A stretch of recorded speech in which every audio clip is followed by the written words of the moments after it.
Maraming artista ang sumubok na pasukin ang mundo ng politika pero nabigo sila sa eleksyon ngayong 2025. Parehong tumakbong konsehal sa magkaibang distrito sa Pasig, sina Shamsay Supsup at Aramina, pero pareho silang hindi nakapasok sa top 6 councilor sa dalawang distrito. Sa Manila, nabigo si Sam Versosa at Raymond Bagatsing na manalo sa pagiging mayor na naipanalo ng nagbabalik alkalde ng lungsod na si Isko Moreno. Narito ang mga personalidad na hindi pinalad ngayong eleksyong 2025. Bigo si Sam Versosa sa pagtakbo niya bilang mayor ng Manila. Hindi rin pinalad ang aktor na si Raymond Bagatsing sa pagka-mayor ng Manila. Bigo ang aktor na si Yul Servo na manungkulang muli bilang vice mayor ng Manila matapos siyang matalo ni Chi Atienza na kapatid ni Kuya Kim Atienza. Bigo rin ang aktor at direktor na si David Chua na kumandidato bilang konsehal ng ikalawang distrito ng Manila.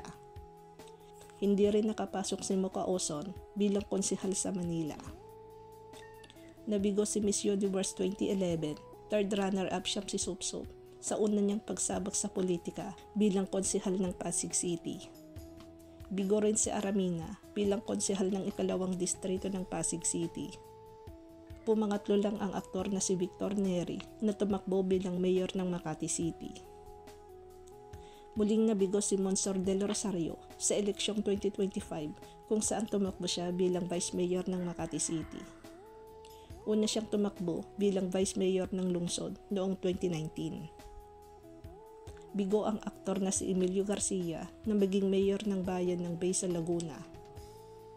Hindi pinalad si Anjo Eliana na tumakbo bilang vice mayor ng Calamba City, Laguna. Hindi pinalad ang aktor na si Nel Coleta sa pagtakbo niya bilang konsehal sa Dasmariñas City. Bigo ang talent manager na si Arnold Vigafria sa pagtakbo niya bilang mayor ng Olongapo. Hindi nanalo ang direktor na si Lino Cayetano sa muli niyang pagtakbo bilang congressman ng unang distrito ng Taguig kung saan nanilbihan siya bilang mayor noong 2019. Natalo ang aktor na si AJ Falcon sa pagtakbo niya bilang congressman ng ikalawang distrito ng Oriental Mindoro. Hindi pinalad ang aktres na si Angelica de la Cruz bilang vice mayor ng Malabon. Hindi nagtagumpay ang aktor na si DJ Durano na maging mayor ng bayan ng Sugod sa Cebu. Hindi naging sapat ang nakuhang boto ni Marjorie Barreto para maging konsehal ng Caloocan City.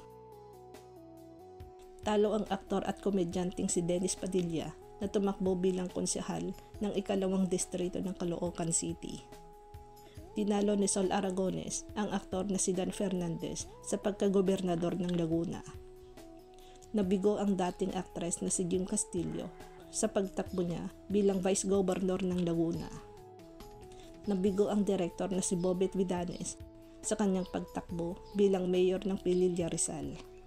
Bigo ang dating news reporter na si Dolan Castro sa kanyang pagtakbo bilang konsehal sa Quezon City. Talo ang aktres na si Ali Forbes sa kanyang pagtakbo bilang konsehal sa Quezon City. Nabigo ang aktor na si Marco Gumabaw sa unang pagsubok niya para pasukin ang politika kung saan tumakbo siya bilang congressman ng ika-4 na distrito ng Camarines Sur.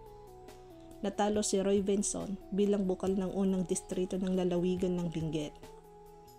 Nabigo ang aktor na si Aljor Abrenica sa pagtakbo niya bilang konsehal sa Angeles City, Pampanga. Kinulang sa boto si Enzo Pineda para maging isa sa mga konsehal sa ika-5 distrito ng Quezon City. Talo ang aktres na si Priscilla Almeda o kilala bilang Abby Vidoya sa totoong buhay sa pagtakbo niya bilang konsehal ng unang distrito ng Parañaque City. Nabigong makabalik sa Senado si Manny Pacquiao, pang-18 lamang sa mga senador.